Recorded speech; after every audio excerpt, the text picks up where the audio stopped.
जो अप्रैल 16, 2024 को जो एनकाउंटर हुआ था, जिसमें 29 नक्सली मारे गए हैं। पहली बार था उस समय तक जब इतनी संख्या में नक्सली को मार गिराया है।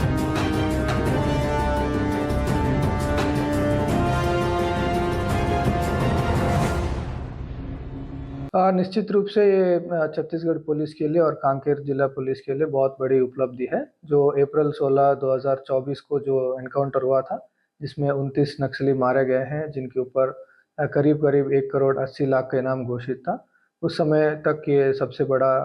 एनकाउंटर है और इसमें 29 नक्सली मरे, जिसमें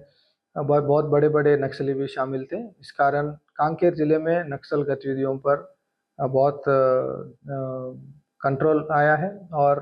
तुरंत उसके बाद जो लोकसभा चुनाव हुआ है, उसमें किसी प्रकार का घटना नहीं हुआ है। इस कारण ये एनकाउंटर का बहुत महत्व रहा है और इसी का रिकॉग्निशन में केंद्रीय गृह मंत्री दक्षता पदक से सम्मानित किया गया है ऑपरेशन में शामिल 60 लोगों को, और बाकी लोगों के लिए भी वीरता पदक के लिए अनुशंसा की गई है। इस ऑपरेशन सक्सेस के पीछे बहुत प्लानिंग रहा है और उस एरिया में कभी जवान नहीं गए थे, उस समय पे कभी गए नहीं थे और नक्सली भी पुलिस के अटैक वहाँ पर ऑपरेशन एक्सपेक्ट नहीं कर पा रहे थे और जवानों द्वारा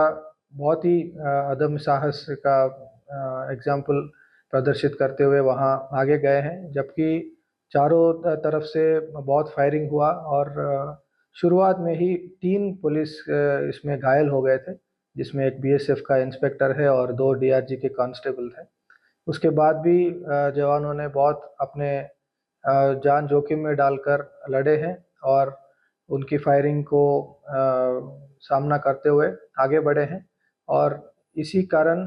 वो 5 घंटा तक उन लोगों ने अपने पोजीशन बरकरार रखा। इसी कारण ये ऑपरेशन बहुत सफल हुआ है। देखिए, निश्चित रूप से अभी तक छत्तीसगढ़ में बड़ी-बड़ी घटना हुई है, जिसमें बहुत सारे पुलिस शहीद हो गए हैं और ये पहली बार था उस समय तक जब इतनी संख्या में नक्सली को मार गिराया है और पुलिस में कोई किसी का जान का नुकसान नहीं हुआ है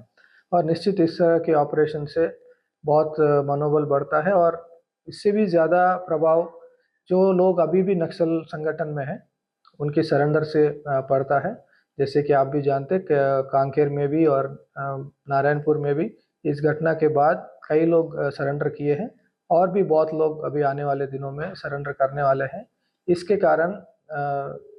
नक्सल वारदातों पर भी कमी आएगी और उनके संगठन पर भी बहुत प्रभाव पड़ेगा। इस साल में अभी तक 35 नक्सली मारे गए हैं और अनफॉर्चुनेटली एक हमारा डीआरजी का जवान भी इसमें शहीद हुआ है, रमेश कुरेटी, जो संगम गांव का है और आने वाले दिनों में भी नक्सली अभियान में तेजी आएगा और 2026 तक का जो टारगेट रख के चल रहे हैं, इसमें विशेष प्रयास किया जाए।